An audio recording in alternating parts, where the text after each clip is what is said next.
What it is, my Tenno, Peace and Grease here, and the Balor Fomorian has returned. Now, I'm sure a lot of your reactions are going to be very similar, which is, okay, and it's just the same as it always is, right? Yes and no. While the mechanics are similar, the difference is what is dropping from the Fomorian. So, what am I referring to? Well, you can still get the Imperator Vandal. Don't misunderstand me. The Imperator Vandal still can drop from running the Fomorian. However, the interesting thing is the mods that can now drop from the Fomorian. Now, many of the mods that I actually mentioned in my video, Profit Taker changes and additions. And what I'm referring to in this case is the dual stat 60/60 mods for the arc gun and the arc melee. So these are going to be your charged bullets, which is electricity for your arc gun, hypothermic shells, which is your cold for your arc gun, as well as contamination casing, which is your toxin for your arc gun, as well as for your arc melee weapon. You can get cryo coating, which is your 60/60 dual stat mod for your arc melee, as well as ion infusion, which is the electric, and infectious injection, which is your toxin. So those are the mods that can now drop from the Fomorian. Now, if you're wondering, why Peace do you keep talking about the Arcwing mods? What's the deal with that? Well, let me explain. For those that didn't know, we now have heavy weapons in Warframe. So, along with your primary, your secondary, and melee weapon, we now have heavy weapons. And you just simply open your gear wheel and you can call down any arc weapon, arc gun I should stress, that you have chosen. So if you look at my loadout here, you're going to notice that I'm going to have my typical arc wing stuff that you would normally have, your actual arc wing, your arc gun, your arc melee, as well as your K drive, but also your heavy weapon. So literally you can be in the middle of IO, for example, and you can call down your arc gun of choice that you've installed a Grab-A-Mag on and use it in the middle of a regular mission. So that's why I'm stressing these arc gun mods so much, because if you're going to want to have a good complete build, some of these mods are really going to be essential. Now, the reason I'm stressing the arc melee mods is because of Railjack. Now, we already know that Railjack is going to be Arcwing heavy. So I'm just trying to prepare you guys and gals so that when Arcwing drops, you've already got your equipment set up and you're ready to roll and you're ready to run that new content once it does drop. So that's the focus on it. Now, if you're wondering, okay, Peace, well, what are the drop rates and which mods are the rare mods? Well, the Arcwing, the Imperator Vandal drop rates have been tweaked a little. Now, the Imperator Vandal receiver used to have like a 2-ish% drop rate, if I recall correctly. It has now been bumped up to about 10%. The Imperator Vandal blueprint, I believe, has been lowered slightly to 10% as well, and the barrel is at 10%. So all the Imperator Vandal parts have a 10% drop rate. The typical Indo, 400 Indo, has a 40% drop rate. The mods all have a 5% drop rate. So if anyone tries to buffalo you or BS you and tell you that, oh, well, this is the rare mod that you get from the Fomorian, there is no such thing. They all have a 5% drop rate straight across the board. All right? Just to give you guys a heads up. So how does the Balor Fomorian work for those of you that may not have run it? Well, quite simply, the reason initially people were running the Balor Fomorian mission is because when you successfully ran the Balor Fomorian mission and you had a score of at least 1 million, you were then given 200,000 credits and an Orokin Catalyst. Now, this is a complete Orokin Catalyst, and you just have to get to 1 million damage on the Balor Fomorian, and that 200,000 credits and Orokin Catalyst are sent straight to your inbox upon completion. Now, it's not hard to do. As you can see, my friends and I, we ended up with like 5 million damage. So, yeah, getting 1 million is not hard to do whatsoever. So, that's why you want to run it. But keep in mind, this is a one-time reward only. So once you successfully run it and get 1,000,000 damage, you will get this 200,000 credits in Catalyst. You cannot run it multiple times and continue to get the 200,000 credits in Catalyst. It's a one-time reward only. However, you can continue to run it until you get all the drops you want. In this case, we're referring to maybe the Imperator Vandal you're seeking, or perhaps you're seeking the Arc Gun mods or the Arc Melee mods. So you can keep running it as many times as you want. Okay, so with all that said, how does it basically work? Well, yesterday in your inbox, you should have received a message from the fake Lotus. And in it, it will include a Fomorian Disruptor blueprint. Now, obviously, this will be sent straight to your foundry. So let's go check that out and see what is required to build a Fomorian Disruptor.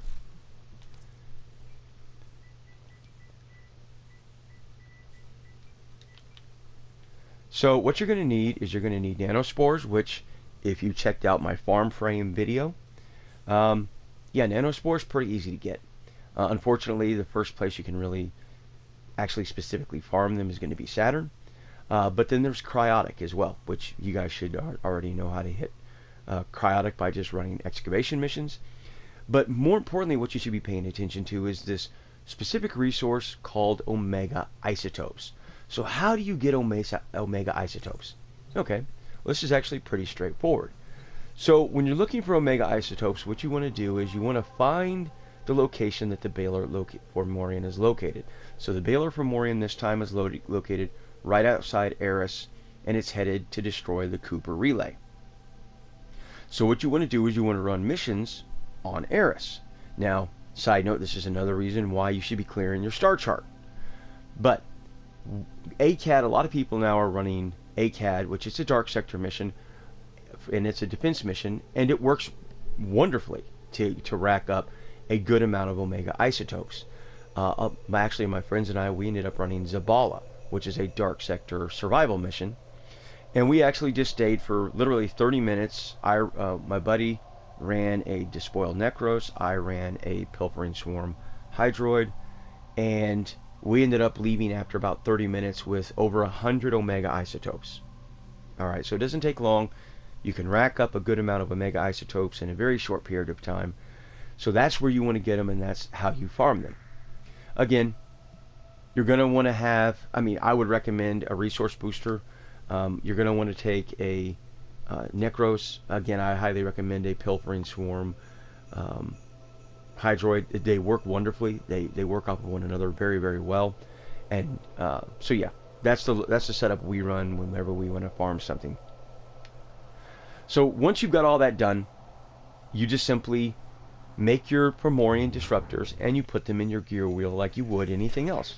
Now it's important, do not forget to put the Disruptors in your gear wheel once you have them built, because it won't let you run it unless it's in your gear wheel.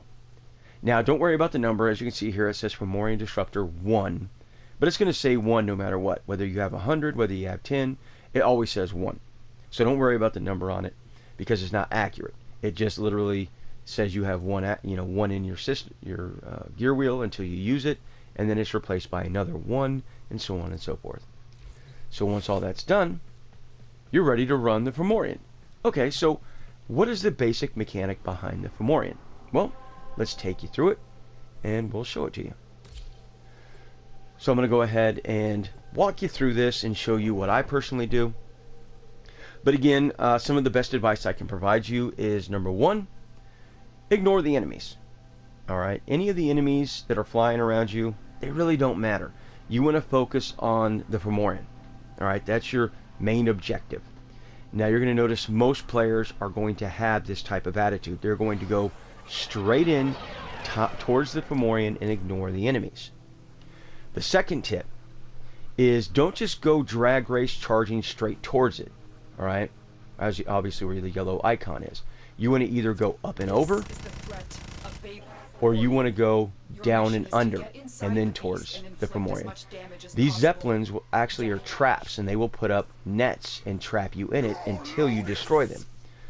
So I normally just go down, I go under and over to it, and you just want to keep your eye out for some of those Zeppelins. as much as you can, and try to bypass them so you don't want to have to deal with them. They just waste time. And when you're trying to farm something, they suck. So what you want to do is you want to shoot the caps on the right top side and left top side. There are shield generators. You want to shoot the caps off the shield generators. Once the shield generators come out, you just simply want to shoot the shield generators until you destroy them. There's the one on the right. We now want to shoot the one on the left. And this Zeppelin caught me. So we'll destroy it real quick and keep moving. So here's the one on the left top side. Shoot the cap off of that shield generator. Wait for the generator to come out a little bit. Destroy this one. And now we can go in. So what you want to look for is the opening. There's two openings on each side. Here's one opening. And there's another opening right there, as you can see. And there are two openings over here. So there's two openings on each side down towards the bottom. So once you get in here, you're greeted with this core. You see these large yellow caps. What you're going to do is once you activate your disruptor, which I have not done so yet, this shield, this orange shield you're seeing, will dissipate and you'll be able to shoot these big yellow caps. Now there's 16 of them in total, and you want to shoot all of them if you can, because for each few of these yellow caps you destroy, it adds to a damage multiplier. Of course, if you get all of them, you get a max damage multiplier, which will deal max damage. And that's what you're going to do in order to get that 1 million. And again, it's not hard to do. It really isn't. So let me go ahead and trigger the disruptor. And we will start taking out these yellow caps.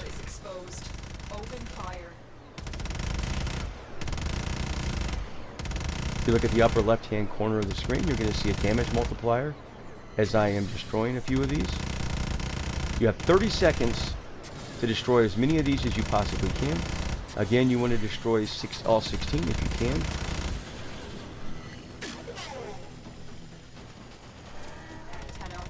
Alright. Once that 30 seconds is up, you need to bail. So go out one of the openings and get at least 350 meters away, which is not hard to do. So once that's done, you just hang out here and wait for the timer to tick down. And then you're greeted with the mission success summary screen. It'll tell you your total damage, and it'll also show your rewards. And so hopefully we'll get something good. Let's see what happens. Mission complete. Excellent work, Tenno. Alright. Now, I only got an Imperator Vandal blueprint, which, yeah, that's a bummer. I've already got like 3 sets of the Imperator Vandal. And I've already have one built. And so I don't really need it. And the last really the last part that I need is the blueprint. So, but there you go. I ended up doing 660,000 damage by myself. But you get the basic gist and the idea of how this works. With the full squad, even of randoms, you should be able to easily hit that 1 million damage mark. So, not a problem. And listen, if you don't hit that 1 million your first run, you can keep running it until you get your 1 million damage. Now, it's not cumulative, which means I can't run, like for example, the last run I had 660,000. It doesn't mean I can run it again and only do 400,000 and bingo, I've got my 1 million. When you add those two together, it doesn't work that way. You have to get 1 million solid, 1 million total in damage. And once you do, that 200,000 credits and that Orokin Catalyst will come straight to your mailbox. Now that's only a one-time reward. Again, I just want to stress that. So you can run it as many times as you want to keep farming it, but you only get that particular 200,000 credits in Orokin Catalyst one time. So let me know that in the comments section if you're going to be farming the Fomorian this time, or if you're just going to hit it one time and be done with it. And until next time, peace and grease.